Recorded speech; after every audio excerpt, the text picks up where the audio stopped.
साथियों, अब बात करते हैं कि पाइथन में फॉर लूप के साथ एल्स का उपयोग कैसे करते हैं। एल्स का यूज हम इफ के साथ भी करते हैं और पाइथन में लूप के साथ भी कर सकते हैं। यानी पाइथन में व्हाइल लूप और फॉर लूप दोनों के साथ एल्स लग सकता है। अब इसका सबसे महत्वपूर्ण पॉइंट समझिए। पाइथन में फॉर लूप के साथ एल्स तभी चलता है जब लूप बिना ब्रेक के पूरा चल जाए। यानी लूप आरंभ से अंत तक बिना रुकावट के चलेगा तभी एल्स चलेगा। लेकिन अगर लूप के बीच में कहीं भी ब्रेक चल गया तो ये एल्स बिल्कुल भी नहीं चलता। सीधी सी बात स्मरण रखिए, एल्स तभी चलेगा जब ब्रेक नहीं चलेगा। अब सबसे महत्वपूर्ण बात, एल्स कहाँ लिखना होता है। जहां पर आप फॉर लिखते हैं ठीक उसी सेम इंडेंटेशन में एल्स लिखा जाता है। इसका अर्थ एल्स की स्पेसेस फॉर के बराबर होंगी।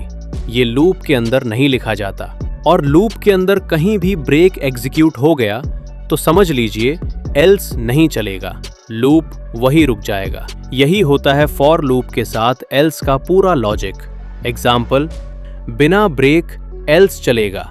इस लूप में कोई ब्रेक नहीं है, इसलिए लूप शुरू से अंत तक पूरा चलेगा और लूप खत्म होने के बाद एल्स भी चल जाएगा। साथियों, ध्यान से देखिए, यहाँ मैंने एल्स को बिल्कुल उसी इंडेंटेशंस में लिखा है जिस इंडेंटेशन में फॉर लिखा होता है। यानी फॉर और एल्स दोनों एक ही लेवल पर लिखे जाते हैं। एल्स लूप के अंदर नहीं लिखा जाता। अब कोलन क्यों लगाते हैं? जैसे हम फॉर लगाते वक्त कोलन लगाते हैं, वैसे ही एल्स के बाद भी कोलन लगाना जरूरी है।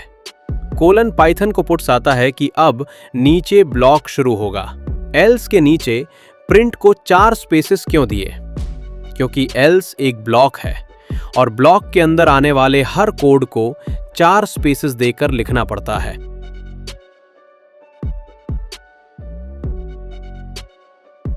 दो एग्जाम्पल, ब्रेक के साथ एल्स नहीं चलेगा। यहां नम जैसे ही 3 के बराबर हुआ, यानी नम वेरिएबल में जैसे 3 वैल्यू आई, कंडीशन ट्रू हो गई और ब्रेक चल गया। ब्रेक लूप को बीच में ही रोक देता है, इसी कारण से एल्स बिल्कुल भी नहीं चलता।